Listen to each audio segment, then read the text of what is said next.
Hey, I'm Imani here. And Ellen. The Woke Mystix. Back with another episode. Yes, we are. And it's our finale. It is. It's exciting. Oh my God, yeah, season 9. We did it, y'all. We did. And this episode is about self-love and self-worth and self-care. Yeah. Talking about it in a more dissected way versus the Instagram social media way. We'll talk about running baths and things like that, but we're going to talk about the actual process of self-love. We're going to put the image of Elle Woods from, still can't remember the name. Oh, Legally Blonde. You know, sitting in her bathtub with her pink towel in her hair on Instagram, Cosmopolitan magazine. That image, we're gonna put that aside. Right. We're gonna like really get into it. Yes. Yeah, but self-love, you know, when really looking at how we're building a relationship with ourselves, like what does that look like? Mm-hmm. We can break that up into categories. So based on Psychology Today, we have this broken up into self-esteem, self-acceptance, self-love, and self-worth. Mm-hmm. So we'll start with self-esteem. Mm-hmm. The views and thoughts you have about yourself, this can fluctuate depending on different sectors of your life. Mm-hmm. Maybe you have high self-esteem in your work ethic, but low self-esteem in your body image. The biggest conflict to self-esteem is self-criticism. Self-esteem can fluctuate and relies on external factors. Self-esteem can be seen as an evaluation. Mm-hmm. So self-esteem energy is more about what externally is validating you versus what's internally validating you. So like your energy can fluctuate depending on, you know, if you got the dream career or if you got the dream relationship, that sort of thing. And it's very interesting how, to me, like, it can apply in different ways to like different sectors of your life. Like the example of like, yeah, maybe you feel really confident in your job and your career and things like that, but maybe your body image you don't feel so confident about. Mm-hmm. So how self-esteem is just this constant wave that's like continually moving and changing in that sector. Yeah, I think it's really interesting how two different categories can play on each other. Mm-hmm. So for me, I'm like, I get a lot of my self-esteem from my work. Mm-hmm. So if my work is dingy and like we're like in DIY mode, right, then like I'm probably not dating. I'm like, we're just gonna have to cut that all off.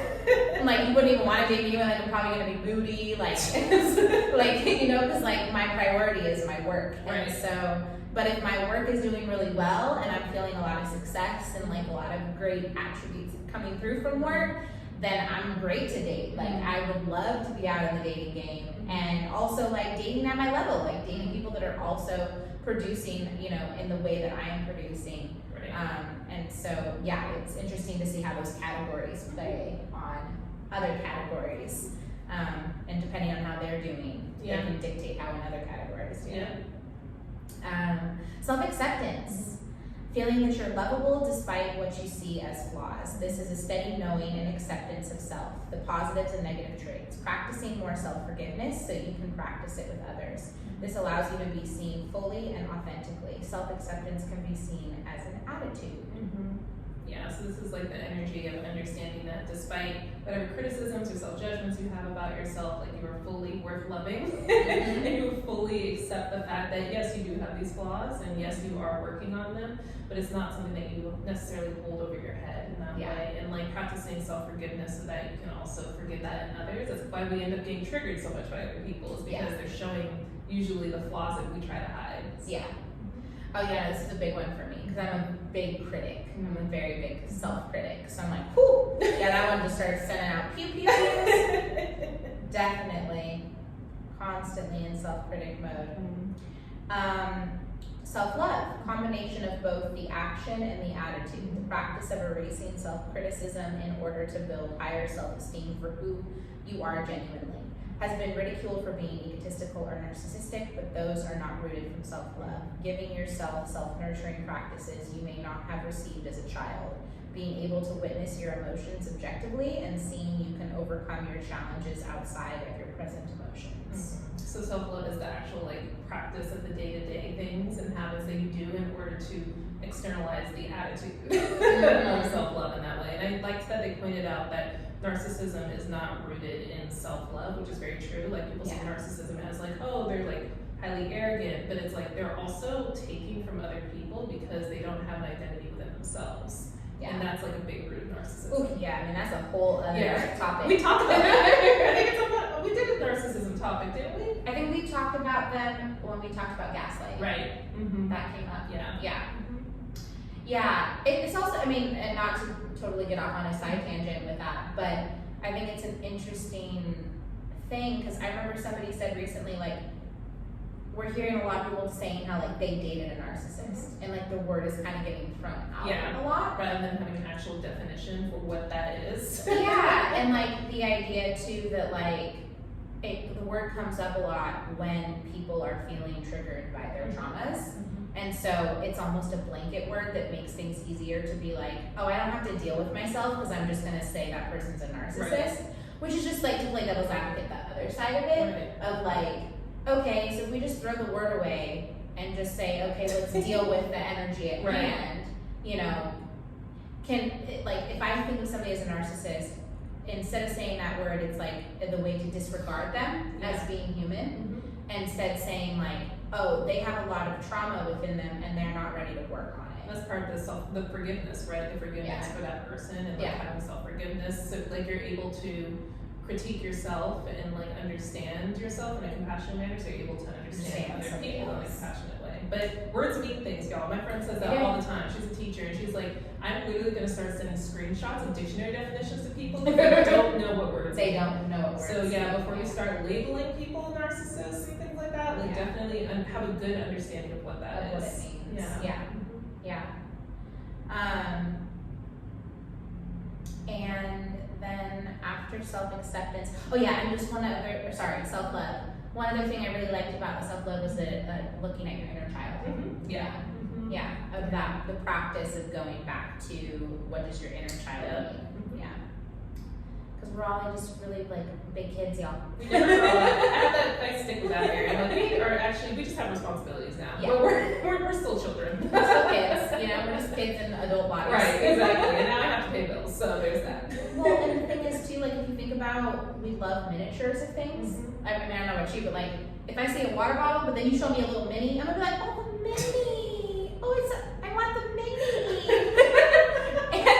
And it's like, that's how we are with people. Like we're like, oh, cute baby. And I'm like, how fucked are we as adults? Because once something's not little anymore, we're like, meh. Right. Oh my god, people do that all the time with pets. Like they'll get a puppy or they'll get a kitten and then it grows up and they're like, it's annoying. I'm like, you were in love with it 6 months ago. Like, what are you Or kids in foster care, like babies are so much easier to get adopted once they get older, like they're forgotten about. Which is why I'm like, I would want my own kids, but I also really like the idea of fostering when I'm older and like and in a place where I can. And fostering an older kid who's like in high school, just to like give them some support and because that's the hardest time in your life is going out. They're like, you're 18, you're an adult now, especially in America, right? Versus like sometimes in other countries, like families are more tight knit, and so you stay home with your family, until you're like married. But then again, you're looking at patriarchy then. Usually we get married first. It's right. It's a whole system. It's a whole system.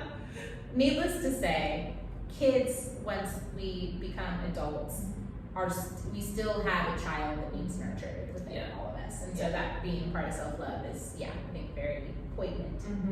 Self-worth, knowing you are worthy of belonging and the good things in life, accepting praise, compliments, help when needed, and giving without self-judgment.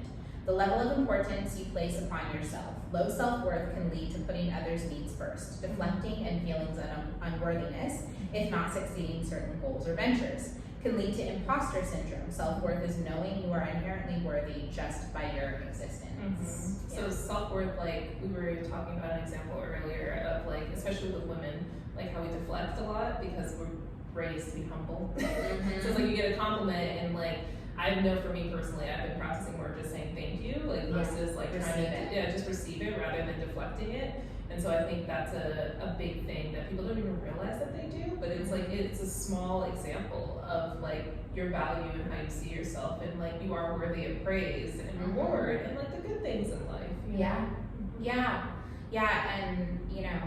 And not to get into another side tangent, but looking at European standards and like who's getting compliments, and like, was it something that is an outward exterior that you were just born with, or is it something that you've been able to like cultivate within yourself, and where that comes from, compliments and self-worth, and not feeling self-worth if you're not getting compliments, right. you know, like, oof, man, it just gets into, it's a very interesting topic. Yeah. And then for me, my favorite thing is making my own definition. I'm like, yeah, we have these definitions that have been given to us, and that's cool, y'all.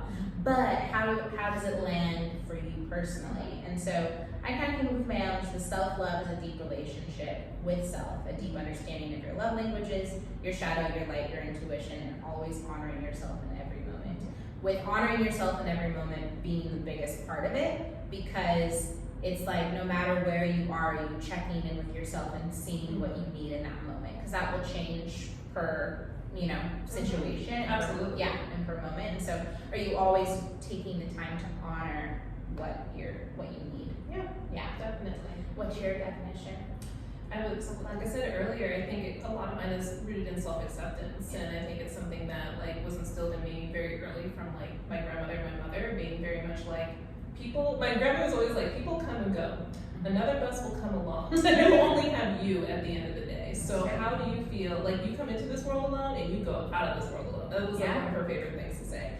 So she's like, how comfortable can you be in yourself and like who you are as a person, and like embracing that. And I used to think that like you had to stay limited in like who you are. Like there's a certain expectation and there's supposed to be that expectation and that's it. But now I'm much more curious about myself, and I think that's something when you're practicing self-love, be open to how you want to express yourself. Like the person I was 5 years ago is not the same person that's sitting here today. And my self-love practices are a lot different than they were. So like how have I evolved? How am I open to seeing how I grow? Like having your goals and your manifestations, but like being open to how they come about, because you'll be surprised at how they come about. Like if you're so set on one pattern, then you're gonna like miss the other opportunities and joy and abundance that come up from that. So I think part of self-love is also getting to know yourself and like understanding that your flaws are not necessarily a negative trait. It's just something that like to be aware of and to bring to the conscious so that you can actively work on it and just heal it throughout your life, you know? Oh yeah, that brings me back to a point that we made earlier about emotions within self-love. Oh yeah. And how like in society has really taught us to like that emotions are not a positive attribute. Right. That like, oh, they're just a nuisance, that they keep you from getting where you Right. need to go, they make you make mistakes. Right. And I don't like that rhetoric. I think that emotions help us alchemize and heal and get to the next place that we need to go. And I would love to see us collectively in society shifting our language around emotions and be like, don't be afraid to tap into them, see what they're teaching you and how they can take you to your next place in your journey. Well, it's also like we're having the destigmatization of like mental health now. Yeah. Like that's becoming more of a thing where Yes. like everyone's starting to like get into healthcare, mental health, and like seeing therapists and counselors, and I think that's a beautiful like first step in the right direction.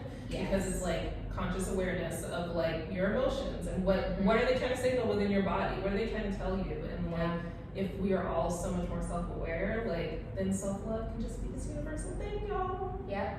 That's it. Yep. Can be a universal thing. Questions to ask ourselves. How do we show up for our loved ones? And what does it look like to love them? And how do we reflect that same love onto ourselves? When do you feel that you love yourself most? Which I think is such an interesting question. Yeah. To be like, oh, when is it the easiest to love me? Because like for other people, right, it can be hard to love you when your triggers are coming up, and it can be hard to love somebody else when their triggers are coming up or their trauma. And so when is it easiest? You know, when is the most natural? Like if you're like really in your flow and you're like, I was vegan, I was going to yoga every day, I was getting up early, working, meditating before work. I feel like that was a video I saw about like why she was like, the girl was like, yeah, I need to stop dating men, because when I'm not dating men, I'm vegan, I'm working out all the time, I'm getting up to meditate before work. But as soon as I start dating somebody, she's like, I get fucked up, I ain't vegan anymore, I'm eating too much ice cream, ain't doing my meditation. Oh, no.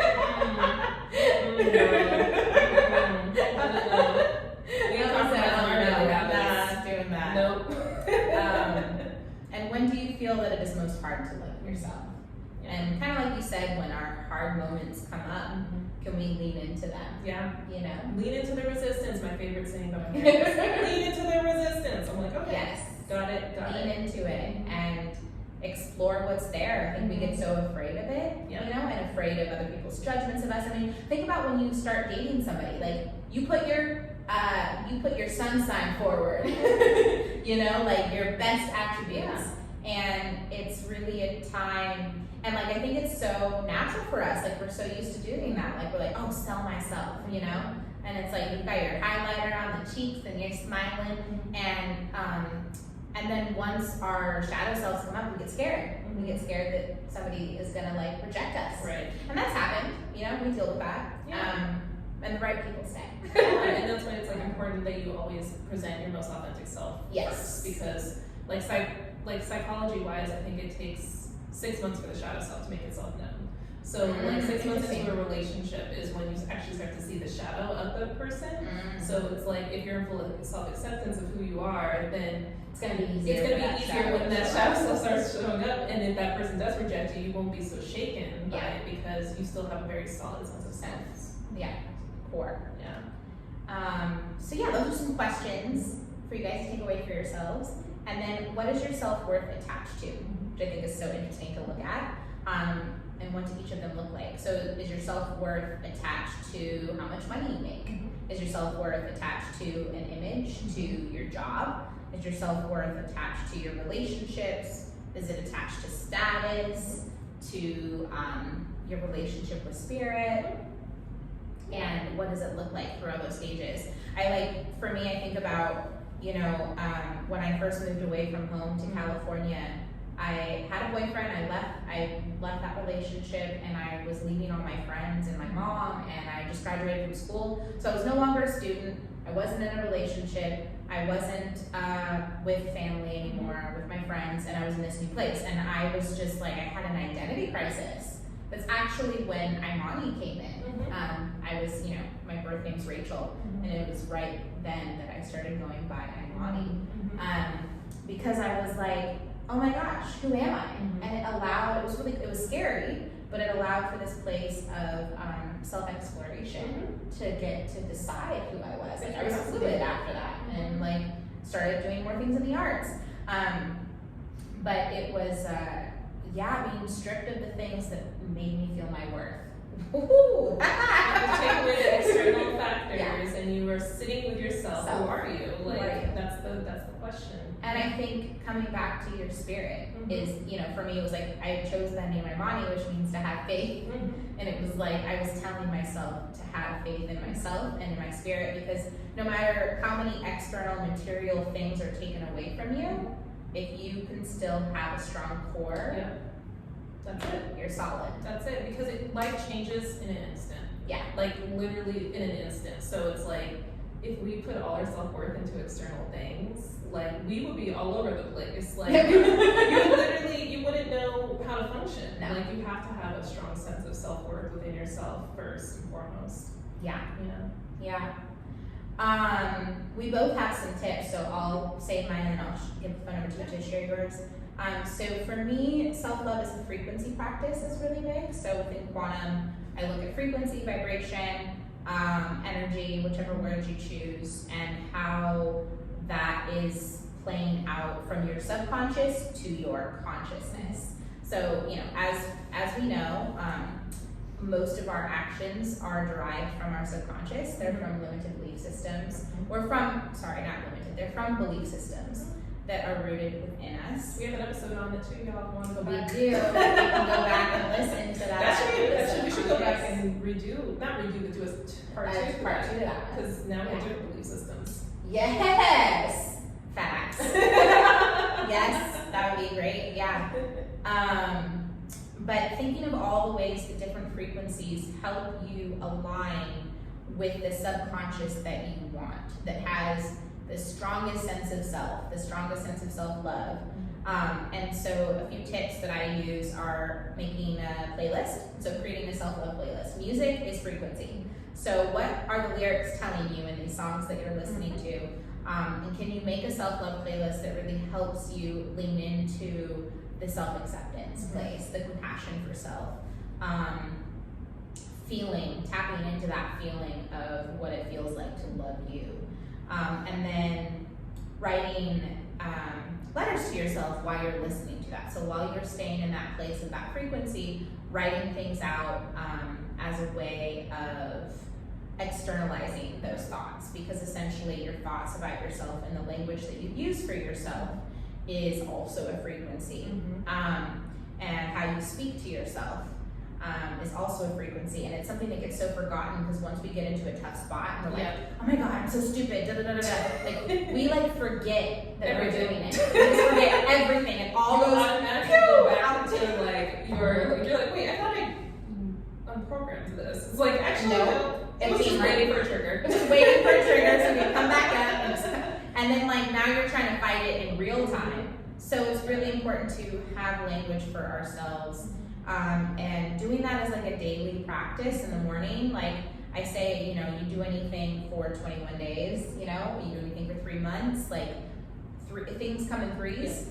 So 21 days, 3 months, go out farther, go 6 months, go 9 months. Practicing that in the morning with a self-love playlist and writing to yourself can be really helpful. And then keeping company around you that aids in your self-love. Yeah, that's a big one. Yeah, being mindful of the people in your life that keep toxic patterns with you. And I like to refrain from saying that the person is toxic. Yes, we can have people that are like, they're toxic, but the thing is that we can also be toxic for other people too. Everyone's toxic, y'all. Everyone's just embrace that. Yeah. We are all toxic in some kind of way. We're here to break the news. Everybody's toxic. But it's like, I like to think of it as chemistry. So like when we say, oh yeah, I have so much chemistry with that person, it's like, oh, well my makeup and their makeup, what does it do together? And sometimes your makeup with somebody else brings out all of your triggers and all of your toxicities. And you're like, you know what? Maybe we don't want to go down that path. It's like when I thought I wanted a twin flame. Like first, she didn't. I did. You don't. You're like, I have one of those. Trust me. It's not it. It's not it.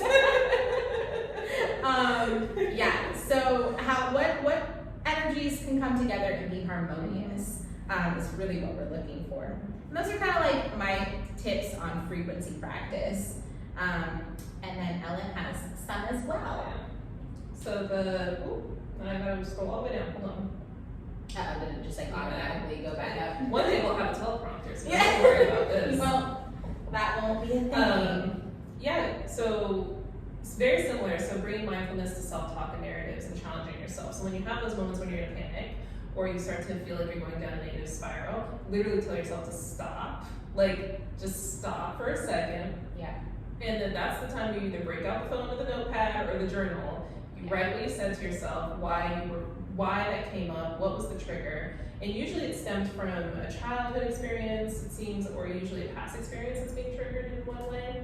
Another practice that was really good as well that I've done before in the past is writing something positive about myself, but then also writing the negative that came up that was like trying to deflect and like breaking down where that deflection was coming from. That's a really good practice as well. Deflection. Yeah, that's a key word. I used to be the queen of deflection. Working on compassion and nurturing with inner child practices. So again, the inner child being such a strong conduit of how we operate within our system and our worlds and our inner like dialogues with ourselves, really coming up with a compassionate relationship with your inner child. Like imagine your 5-year-old self is with you all the time. And like if you are starting to get upset or emotional about certain things, or you're starting to feel that like inner child start to cry or throw a tantrum, ask yourself, like, what do you need in this moment? Why do you need this in this moment? And it can definitely show you how patterns from like family experiences show up in your relationships a lot. Oh, yeah. Yeah. Sorry, face ID. Oh, yeah. Get that face ID. Oh my gosh, I saw a thing about robots, and I was like thinking about like how one day like we could have like clones of ourselves, like, being able to open our phones. There was a movie that did that. I think it was iRobot, wasn't it? Yeah, where you could put yourself like in a hibernated thing, and then your clone could go out for you. Ooh, We got that. yeah. Oof. Acceptance of shadow self. That's a big part of my practice, like where it stems from, how it can be understood, and work for self-healing. So not coming to your shadow self with judgment.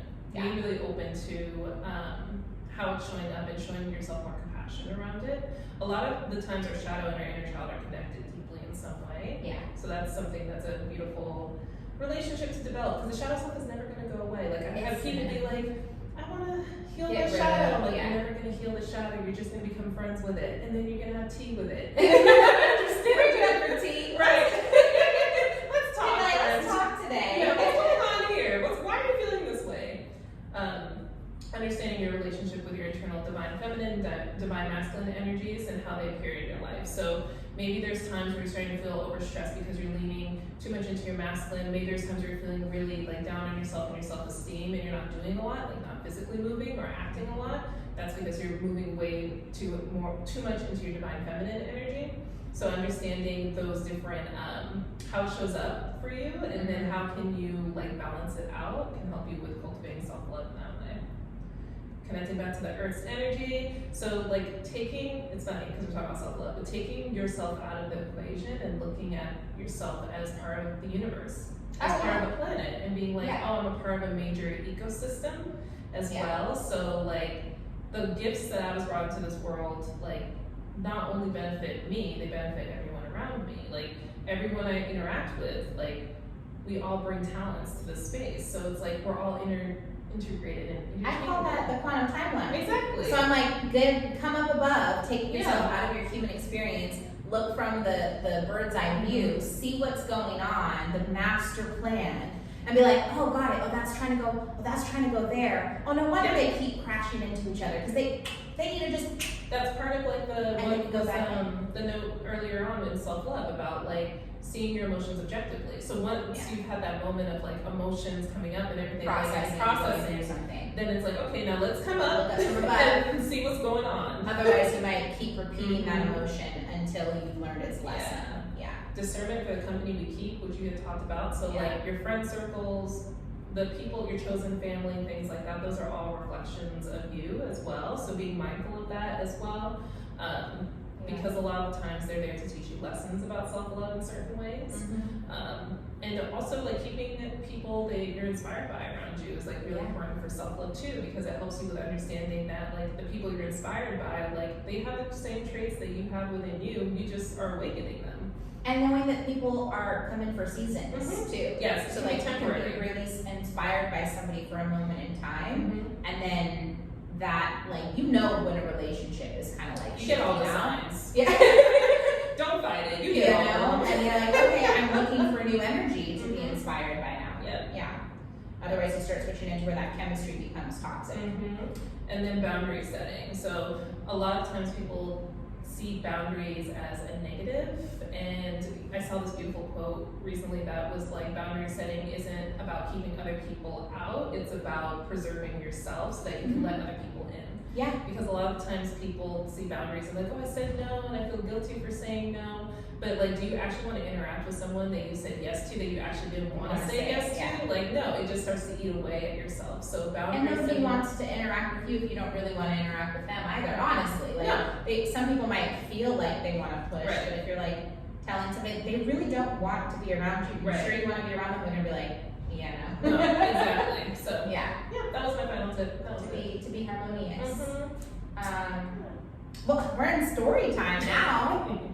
So this is back to me. Yeah, this is story time. Oh man. Oh yeah. So like self-love to me used to be like very much like the Instagram social media self-love, where I'm just like, it's just this big umbrella. Like, and I need to practice self-love. And like I remember going to therapy for the first time in 2014 crying and being like, I have self-esteem issues. She's like, you don't have self-esteem issues. She's like, you know you're competent. I'm like, you're right. I do know I'm competent. Like, why do I feel this way? She's like, you have a self-worth issue. She was like, you don't see yourself. Wrong category. Exactly. She's like, wrong category. She was like, you have high self self-esteem, like you know you're talented, you know you can assert yourself in these certain ways. But self-worth, you have issues in your interpersonal relationships because you don't see yourself as worthy in these situations, so you try to prove your worthiness. And I was like, my mind was blown. I was like, there's categories to self-love, who knew? So after that, like her talking about that, I started seeing, it helped me with seeing that like the flaws weren't necessarily like total like black and white. It was like there's nuances to this, so that helped with that experience for sure. And like understanding that because I was feeling like really competent in like my creative sector, my design sector, and things like that doesn't necessarily mean that I was invalid in how I was experiencing other things within my life as well. I think that was a big lesson. And I think it ties back into my like inner child experience or my childhood experience of not really my small achievements being like praised in any sort of way. Like my grandmother was probably the only one who like, if I told her something exciting, she would always praise me. And then my parents were like, let's see where it goes. And then if it hits a bigger factor, then they're like, okay, like the book came out and they were like, oh, you're an author? Like, oh, right. I was like, yeah, I've been doing this since 2018 and now we're just getting to it. So yeah, so I think that and also that plays into like my need for, one of my big love languages is words of affirmation. So like the partners I pick and the people I pick to partner with, like that's always been something that I've always needed from them is like words of affirmation. And so it's like that child is still seeking like the praise in certain ways. So I had to like do a lot of self-worth around like when you're not getting the praise, like how do you feel about yourself in those moments? And I had to like return back to the practices that like my grandmother was always talking about, my mom was always talking about, like you, no matter what's happening around you, like no matter what's being told to you, good or bad, like who are you at the end of the day? Yeah. So yeah. And then I think I have a constant inner critic because of my Capricorn moon and my Virgo Mars. I think they tag team each other. You're right. Yeah, really. Especially when it comes to my art and design, like I know I'm very talented, very creative, but I think that there's always going to be that inner critic that's always just like wants to take it apart and like break it down and wants it to be perfect. And I really had to like get out of that. And I think it was amplified in school at Otis because, you know, everything's so, for them they're critiquing everything, but art is so subjective. Like it all just depends on who's looking at it. Yeah. So I think I had to like really sit with the energy once I got out of college of like, okay, so now you're like doing this for yourself and like there's no one critiquing it. So like how do you actually feel about your work now that you're putting it out there? And so once I started doing that, I was like, oh, like I don't have to compare it to anybody else. I'm not being creative for this. Oh, then I can do whatever I want. And then I started getting more experimental with my art. So that was the beautiful thing that came from that. So yeah, but that Capricorn moon and Virgo Mars, they love tag teaming. Like there's always going to be those little judgmental comments, but I also have learned to like counteract them as well. Like I tell myself, I remind myself, I'm like, it's not getting critiqued. It's not getting like consumed for like public validation. It has a purpose, it has a mission, and it's in alignment for you, so you're doing it right. That seems so much a part of you going to a design school. Like you've been trained to have your designs critiqued at school. So you internalize it. So you internalize it. And I know a lot, it's not just me, I know a lot of like my friends who graduated with me have the same experience of like some of them don't even do art anymore because of that. So they just ruined it for them. Yeah. That's such a shame. It is a shame. Yeah. My self-acceptance I think has always been pretty strong just because of the women in my life. So like my mom and my grandmother both like just dealing with the world as like black women. I think they're always like, listen, the world's gonna always try to tear you down in some way, so you gotta like get strong. And like I remember my mom, like I have a Pisces rising, so when I was a child especially, I was very sensitive and I wouldn't cry a lot, but I was just very sensitive to energy. And my mom was like, you gotta toughen up because the world is gonna like chew you up and spit you back out if you don't get strong in who you are. And so I'm just like imagining a Pisces rising with a Scorpio mom that's like training you. My mom is like, listen, this is what it is when you get out into the world. And I think that it was one of those things where it was a hard lesson for me to learn as a kid, but then once I started getting older, I understand why she was so like, Ellen, you have to stay strong within who you are and who, like how you identify and not allow other people's opinions to affect you so much. Because I would have just been a hot mess. Like, think about it, I'm like, Yeah. I would have just like, I would have changed my opinions on who I am, my art form, And how your I create everything. Your entity. Your identity. Yeah, the whole identity. Your identity would have been an entity. Yeah. An entity. It wouldn't even have been a full identity. Yeah. Right. And like, and so and I remember my grandmother was always telling me too, like, never like, you have your own gifts, like never compare yourself to anybody else, because like, she's like, their gifts also come with their own struggle. Yeah. You don't want that struggle. Like that was always something she told me too. Facts. So I think that level of just fully accepting who you are as you come was always just like naturally around me in that way, in that energy.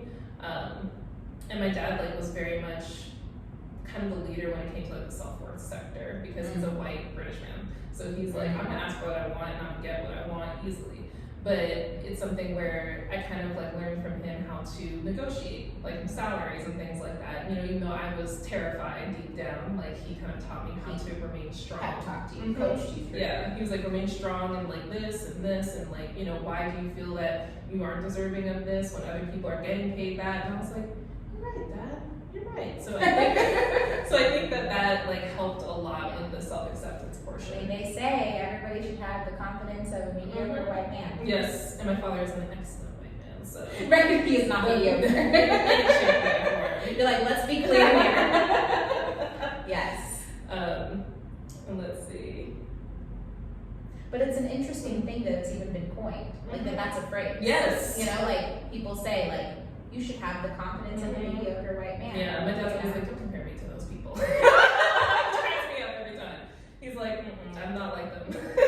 But like, but like a mediocre white man who doesn't come to the table with all the skill sets, let's just say, like, will be told to feel confident enough to go after something. Because we're taught by our society that's you know, and like we've seen a slew of white men as presidents of the states, the United States, you know. And I'm not saying that those presidents were mediocre. Some of them were. But some of them were. Some of them were. Like, not even subjectively, like, they're just flat out were. Flat out. But like, that idea that, I mean, even the idea that like a mediocre or below subpar, less than mediocre white man could become president. Right, a leader of the free world. Could feel that confident. Yep. Yet, and I mean, that's really where we do start to get into territory like narcissism. But, you know, that's another conversation.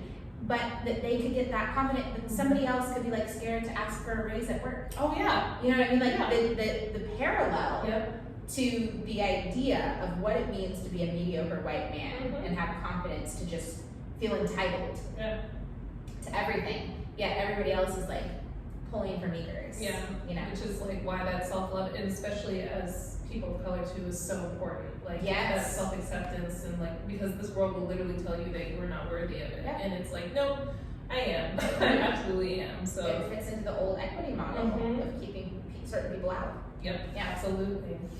Let's see. Oh, two more. I'm like, what else do I have in here? Love and relationships, that's the big one for me on self-worth. Like, that's the one that gave me my life lessons when it came to it, especially around codependency, because the lack of self-worth leads to codependency.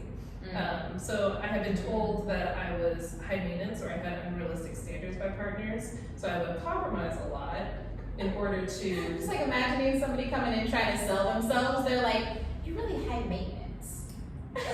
Here's a story for you. Like, and why are you so compelling now that you're telling me that? You're telling me you can't fulfill my needs, and and you're gonna somehow package that and sell it? No, that's definitely a thing. That is a thing, and it's like, but that plays into the narcissism codependent relationship.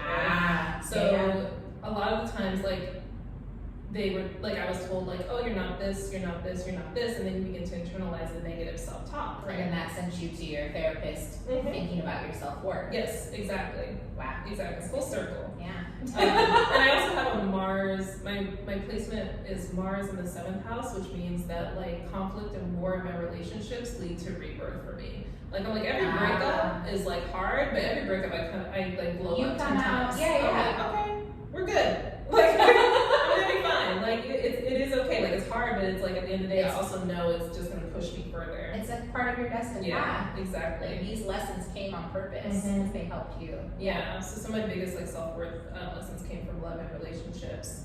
And like, again, not like the need of like needing to be validated by like a partner. Like, I've definitely worked so much on like releasing, because now I'm like, oh, I have a strong value of self-worth now, where I understand that like even if the partner leaves, I'm gonna be fine. So that definitely helps.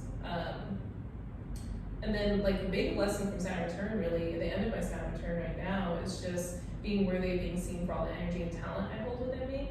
Because I think before in the past, I used to play down my talents a lot to make other people comfortable, and I realized I did that in like creative sectors, for example. Or like, I'm very multi-talented, and I think sometimes people see that as a threat, and like I used to like play back because I would be critiqued because of that. The old world where you could only be talented in one thing. Exactly. And so now I'm like, oh no, I got a lot of energy, I have a lot of ideas, and I'm very creative, and I need to like manifest this and put this out there. So the more I do that, the more I'm willing to be seen and like seen for my talents, my creativity, the more I feel like comfortable in myself. So that's been one of the biggest lessons from Saturn return, is just getting comfortable with like being talented, being creative, putting it out there, and like not worrying about making somebody uncomfortable for it, because like at the end of the day, people are filtering everything that you're doing through their own experience as well.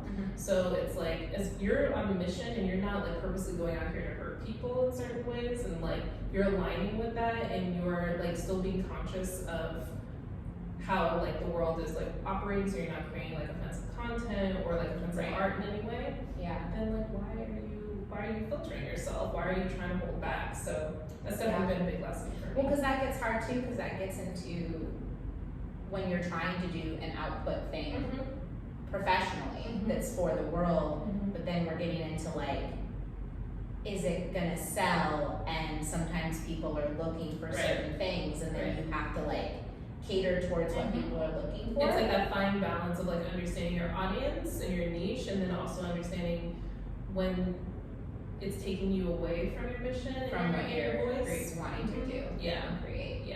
So definitely that's a big lesson from Saturn return so far, has been like, if you just continue to create and continue to put yourself out there and like allow yourself to be seen, because you're supposed to. So. I mean, honestly, that's for me why I got into entrepreneurship. Because especially being in the entertainment industry and being an artist, so many people are telling you what to do and how to be, and I was like, oh, wait a second, we've got to like harness what we are first before going out into that industry, which is why I think like, you know, Issa Rae was able to do like her show, right? Like she created something for herself, she created a lane, and then people said, okay, we've seen that that can be successful, so we'll take it. Because it does get hard when you move away from a place of just doing it for yourself at home and having to put it out into the world, which is why a lot of people get scared about putting things out into the world. They're like, oh my God, it's gonna get critiqued by everyone. And I'm sensitive about my shit. Right? I mean, I'm sensitive about my stuff still too, but at the end of the day too, I'm like, listen, it's out there. It's out there. It's out there. No, because it gets hard when you get into the place of profit and making something, because then all of a sudden everybody wants to come in and say, well, this is what's popular, this is what you should be doing. And like you said, you have to find that balance of creating something that speaks to you, and you're like, no, I'm still doing something that feels driven by being birthed from me. But I'm also trying to fit into market, right? Because we still live in this like capitalist structure. We do. So it's interesting to think about how to find that balance. Checking in with yourself first. That would be one of the biggest things. Like, does it feel good to you, and does it feel like it's your voice and it's authentic? Like, authenticity is like the big number one thing I think for creators, and just making sure that you're speaking from a place that you feel comfortable and like, again, you know, rooted in the self-acceptance, you know, because then when other people come in, they do start tearing it apart. Like, can you be flexible to some of the criticism that may be helpful to your growth? Or are you gonna become defensive? And can you discern what's for you, what isn't for you? Because maybe something is sacred to you that you don't want it to be criticized by the public. And it's just for you. And it's just for you at home. And then there's some things that you're like, oh no, I'm gonna make this into a profitable business. And I'm gonna take it out and let it. And not everything's for profit either. Like, we can have hobbies and stuff and just be doing us.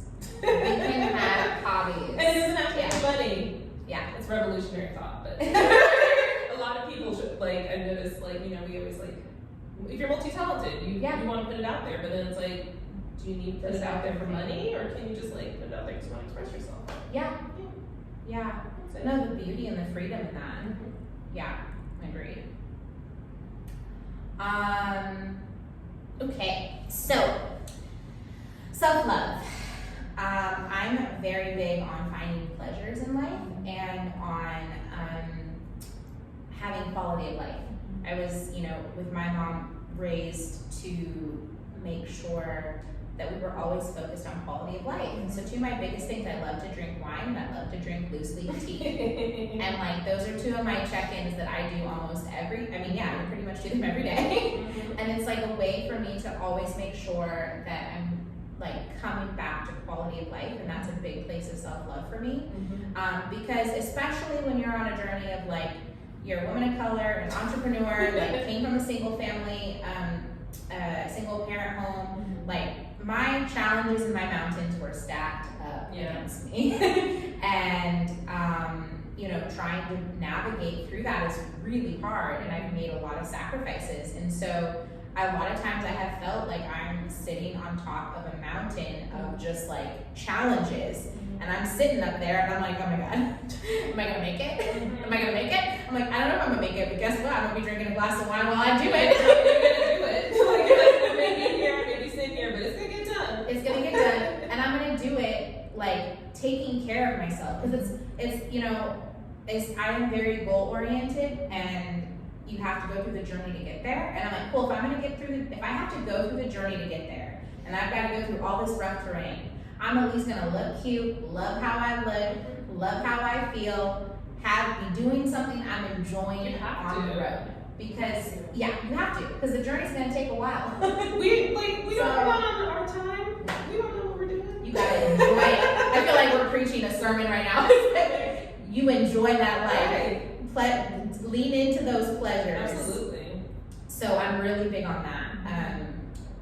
Experiencing the pleasures in life, and allowing yourself to have a quality of life.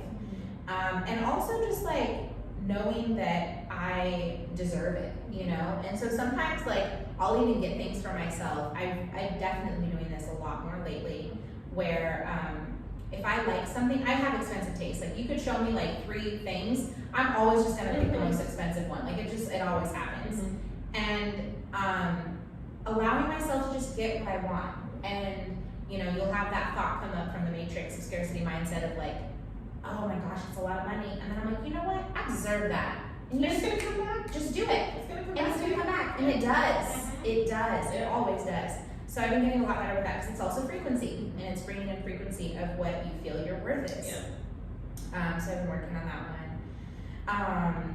And then my self-love practice, like the self-love frequency, has helped me harness the frequency of self-love on a subconscious level, so that when I'm going through something hard and I'm doing it like self-lack issues, the self-love practice helps me instill within myself like a strong sense of self with spirit.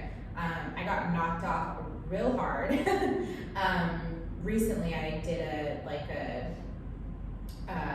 basically a lot of healing work, and I had a lot of body image stuff come up, and I was super triggered by it, put into a scenario where it was just like put on blast. Like it was just like, it was the finale at the theater, the show, the orchestra was playing, and like as it came up, like I knew it was there because I had already identified it, and then it was on display, and it hit me hard. And so once you remove the mask, you can't unsee it.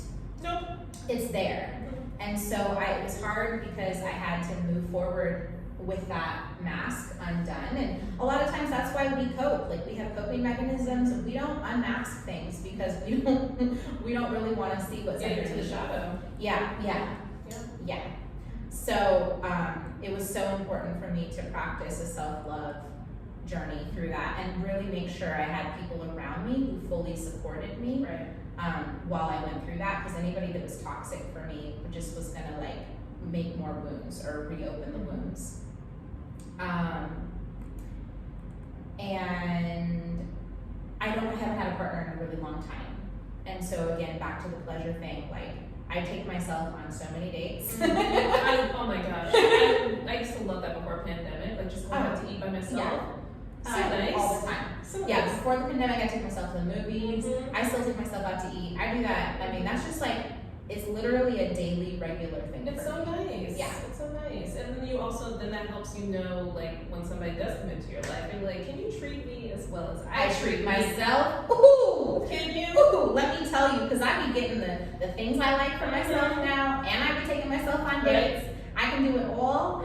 So, and I think there's a balance, right, of like not being too independent. That I had an ex tell me that. He's like, you're like your mom, you're too independent. And I was like, oh shit, you are right. So allowing other people to show up, to receive. But I do think that part of self-love is really like, yeah, how do you treat yourself? I go get massages. I either treat myself to massages or my mom does to treat me to massages, which is amazing. And my last one I was just in, I would like, she was massaging me and touching me. I was like, wow, this is so sensual. Like for somebody who's not in a relationship, so you're not getting constant touch from another being. A massage, man. If you're single, get those regularly. No, it definitely helps. And it moves so much energy. Like your body holds so much. Yeah. That's oh my gosh. And spending quality time alone instead of just mindless time alone is another big one for self-care. Cultivating my relationship with self. I love buying myself cards. So when I'm traveling, like I'll get cards for other people, but I also love getting cards for myself, and then I would write to myself and put it in my journal. That's nice, You know, and it's just like, yeah, it's a way to like speak to you, speak to yourself. One of my bad habits with self-love is putting other people before myself. And it's like, I do it so often that like my best friend, like she'll say to me, she's like, well, what did you want in that scenario? And I was like, Cancer energy. I don't know. Because just want everyone to be happy. Yeah. Use your train. Yeah. What about you? Yeah. So I've been learning to self-advocate more, which I'm already a pretty big self-advocate just because I'm so goal-oriented. But I think that being intuitive, I'm so tapped into other people that I'm like, okay. So I'm like, okay, how's everybody feeling? And I totally forget to check in how I feel. That has me too. Yeah. And so I've realized what I'm learning to be more discerning about the company that I keep.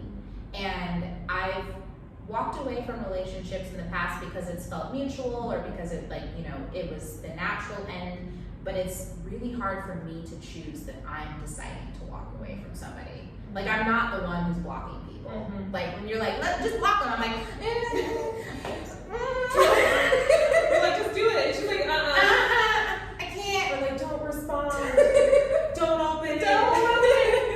So like I've gotten to the point where I'm like, yeah, if I don't need people in my space, we can take them out, but I still am not at the block people. Like it hurts me to hurt people. I just can't do it. Water sign energy. Yeah. I'm like, the siren earth is like, cut it.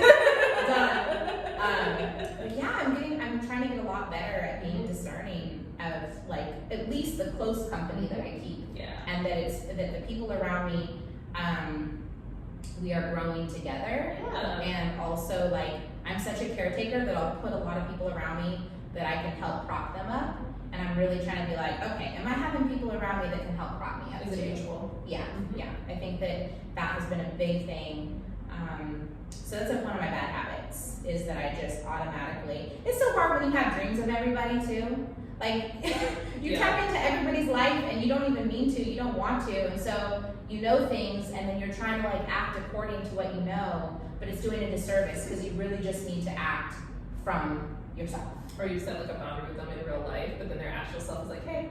Yeah, their actual self comes through. I cut you out. So what are you doing here? The bouncer let you Right. I'm like, you gotta talk. He's fired. He's fired because you're not supposed to be here. Absolutely not. Yeah. Oh my gosh. Facts. Anyway, that made me think of this dream that I had not that long ago, and like my whole right side of my face was like messed up, and I was like, I gotta go to the hospital. And and I was in this collective house, and you had a room there, and so I was going to your room to be like, Ellen, I need to go to the hospital. And I got to your room and somebody else was there. This other girl was there who I don't talk to, and she was like, we need to have a conversation. And I was like, you're right. Wrong room. I was like, you're right, but right now I need to go to the hospital. So can you take me? She's like, no, we need a conversation. I was like, okay, gotta go. Ellen's not here. Somebody else is in her room. I need to go. Bye. I'm like, wrong door. Wrong door. But it was that thing of like, I clearly need to take care of something right now. Like I got hives all over my face, and you're telling me we need to have a conversation. And then one of my last things. So self-worth. Growing up with my mom, you know, one of the beautiful things about her was that everything I did was great. I just always had applause. The difference in parenting, like the Aries mom and the Scorpio mother. Like, well, and let's talk about this too, like Scorpio black mother, yes. Aries white mom. Right. You know, like I definitely had a white mom, and when I've been around strong black women that I see as like mentors or older women, like I'm like, oh my gosh, I'm looking at a reflection of myself, and like somebody who's stern. Okay, I can do this because I'm so used to white women. You know, it's from like my mom. So she loved everything that I did. So I realized at 11 years old, it was so distinct at 11, I was like, oh, I can bring home a C and my mom's gonna be cool with it. You tested it out. You said, let me fail this test and see what happens. We cannot, like, my two brothers older than me were proof, like, they did not do so well in school. And I was like, oh no, we cannot have this. So, and I think my first therapist I went to that I like really trusted and liked, she told me, the first image she gave me, she was like, it's like you're a pilot on a plane, and your little self your inner child was driving the plane and realized that you needed somebody that knew how to drive this plane. And so the older version of you came up, and the little child had to go to the back. And so she's like, you've been operating with your little child in the back so that the adult could run the show. Right. And it happened at about probably 8 to 11 years old, and 11 specifically, when I was like, oh, we got it. So I started getting all A's. When I was in 6th grade through high school, 4.0 all the time. And like, if I was struggling in math, because I was, I hated math. Oh my gosh. But I would tell my mom and she'd give me a tutor. So she wasn't like, you know, an absent parent. If I was like, I'm gonna fail math, it's so hard, she'd be like, okay, let's get you a tutor. But I like definitely learned self-advocacy. I'd have to be like, okay, because nobody else was going to be hard on me. But then because of that, I became so diligent on myself. My mom was never on time. She was late everywhere. She's like, I'm on PC time. And I was like, yeah, Mom, but that doesn't work because you are not a person of color. So because she was always late, and by the time I was 11, I was like, we are not gonna be late anymore. So like I had to kick in, like I was kicking her into the car to go to school with her rollers in her hair. So I was like, I'm not gonna be late today. No, get in the car, let's go. So I started to like really have to learn how to like play hardball. Right. But it was really hard because it became a con in the sense that it made me a very big critic of myself, and it makes me so restless. The pro is that it's done a lot, like when I was in Oregon, I wanted to move to California and I didn't know how I was gonna get here. And I wanted to live with my grandmother who had dementia, and like my mom and my uncle were like, trust me, you don't wanna stay with her, she's got dementia, it's not a good, and I was like, it's my only way to California, I'm going. And so I was so adamant and so persistent, and that was why I got here. And then like, you know, just even like stepping into entrepreneurship, like all of the things and successes I've done have been because I am relentless. Like I will be up at midnight, like on my phone, looking, doing work until I like succeed. Capricorn rising. Yeah. You know, like, and so I've asked myself this question the other day of like, when am I gonna let myself fully rest? Like, what accomplishment will I get to that makes me feel like I can finally relax? Because I still don't feel that way, right? And like, people might even look at like the podcast and see what we're doing, and they're like, oh my gosh, it looks so great, you said like you're doing this, and I'm over here still like, oh my gosh, you know, we still got so many things that gotta get done. I'm like, it's all gonna get done. So, yes. The Pisces rising comes in.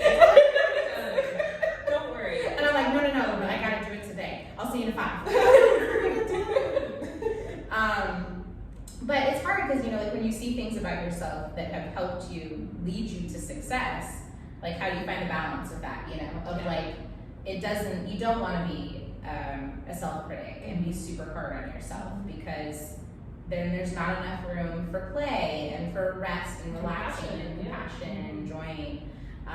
But also I like to stay productive, and I like things to be moving. And then my last couple ones, the wealth disparity has been really hard. So especially coming from like a single parent home, that, you know, we always were okay and like had what we needed, but like I knew that it was hard. And so I intentionally put myself around people that had, and especially as an entrepreneur, you know, it's like, it's all so much based on relationships. And so I was being very conscientious of spaces I was inhabiting, because I knew like, you are as successful as the people that you have around you. And so doing that became really hard, because I saw the wealth disparity, and like people that I had around me that were maybe also entrepreneurs, but like were in VC rooms and like, you know, just like had money. And I was looking at my experience, and it was frustrating me so much, and it was making my self-worth feel like I had to really change the narrative and see that my community was so much of my wealth. Because a lot of those people that are in those VC rooms have sacrificed a lot of connections to get to those rooms too. I mean, it's like there's like that double-edged sword. Or they didn't even have to, because they just came from that world. Like so much of it is equity based, and it's like, if you always came from that world, you're here, and if you always come from this world, you're here. Well, at some point you might have to come up here if you want to be in this world. But to come up here, like, I think somebody said that's why people who don't have money, like poor people who don't have money, that stay within their class are so happy. Because they're not trying to be up here and seeing the wealth disparity. You know, that's what really makes it so like jarring. But that's played in a lot for me. And I think that also came for me like from a place of not wanting to be a victim to my circumstances. Like that was just not an option to me. I was like, you come from a single parent home, an artist parent who's a beautiful artist, but not so business savvy. Low income, like Eugene, Oregon, that was very white. Like lots of family left me when I was growing up, so I had a small family unit. So I was like, cool, we are not, like, it really made me become a fighter, because I was like, okay, we're not going to give ourselves an excuse to fail because of my circumstances, because I'm going to be the one that suffers from that the most. And so that really like made me go hardball, and like always kind of, I think to sometimes anything out of balance is a difficult thing. So it made me like very much feel like I'm not going to be a victim to my circumstances. And then I think because of that, people expected me always to be strong. So then when I show up and I'm going through something, people are kind of like, wait, what? And so I had a big experience that happened to me last year around that, where my flaws were coming up, and I had two people in my life. One, he was kind of like, he saw my flaws and he was like, I'm so used to like the happy-go-lucky version of you, like whatever that was, like I don't like it, da da da da. And I was like, oh whoa, okay, you only accept me in this spot, in my best light. And then there was somebody else that was there that like when I was crying, like, you know, full inner child temper tantrum mode, like feeling all my triggers, like was just there. Was she a black woman? No. No, it was a black man. I was just thinking about like how, just even because of that, like being a strong black woman, it's usually only other black women who can really understand when you are becoming emotional, when it is hard to keep the mask. To keep the mask of being strong. I mean, and then this is the perfect time for this conversation because of where we are in our climate. Everything that's happening. Everything that's happening. Like we're so used to black women carrying everybody's pain, carrying everything for everybody. And like, let me tell you, like, oof, that just brings up so much for me because I'm so sick of that. I've been rejected by people, and it was a very similar scenario, and it happened with other women of color who were not black, and it's happened with black men. And they basically were like, get your shit together. And I'm like, I've done so much for you and your healing, and you and then, you know, to just kind of like write me off, you know? But yeah, it has not been other Black women. And I do in my life keep Black women, and pedestals aren't good, so I shouldn't have Black women on a pedestal. But like, I definitely have a reverence for Black women in my life because I know that we come from the same cloth. Yeah. You know? Yeah. And there is a deep respect for me with that, with other Black women. But no, this was with it was with two different Black men, where one couldn't accept me and one could, and it's hard because the one that could, I just have a very tumultuous relationship with that person. But that was a quality that he had that I was like, ooh, I really appreciate that quality. And anyone that I bring into my life, that like when all of those pains and stuff come up, like, can people hold space for that? Can they see that and go, oh, okay, this is something that needs to be the full spectrum of the emotions versus just like the one sector that they know. Yeah. I mean, honestly, for me, when I see somebody in that vulnerable state, and this is my Cancer, my natural inclination is to be there for them because I think to myself, oh, I'm getting the opportunity to see you. You know, like, this is a special space. Like, I see it as a privilege because not everybody's going to show you that side of them. No. You know? And so if they are, you're like, oh, okay, I'm being trusted with this. Right. Let me show up for it. Right. And so, a lot of people aren't trained in that, especially, unfortunately, y'all men. I know some of y'all watch us and some of you listen, but like, it's just, there hasn't been a lot of space held for men to understand emotional range and like how to hold space and to process their own emotions. So a lot of times there is difficulty in holding emotional space for our femmes and women and all the things, you know? Like they're not able to hold it for themselves. Yeah, they can't hold it for themselves. Hold it for you. Yeah. Not to excuse it, because I'm not excusing it, but just like understanding that too, like my relationship with men, I've like learned that a lot of the times they tend to intellectualize their emotions, which I tend to do also, which is why men tend to like me sometimes. Because like your Capricorn moon, my Capricorn moon puts them into an intellectual space. Yeah, put into an intellectual space, but I've also understood that like how unhealthy that can be sometimes. Like it's good at first, but like when it's becoming so intellectualized, like it's packed away, that's when we have issues. So but a lot of I've learned from the men in my life, including my father even, like he was a very emotional person. But like the ability to hold space doesn't come naturally because they can't even sit with their own self. I mean, I've been working on that relationship with my dad around vulnerability, emotional vulnerability, and you know, he's like 56, and you know, he's coming into that place with his daughter, and so we've had some really beautiful conversations because of that. But it's a journey. It's a journey to like call in the frequency of men specifically. I mean, I think even like for me with dating women, that's one of the reliefs for me. Is that you're like taking that part out of the equation. But I really am attracted to men who have a lot of fluidity with their emotions, you know, and but it's one thing to be sensitive with your emotions and another thing to hold space for your emotions and somebody else's emotions. It's very different. It's very to like see emotions and look at them and not be scared of it.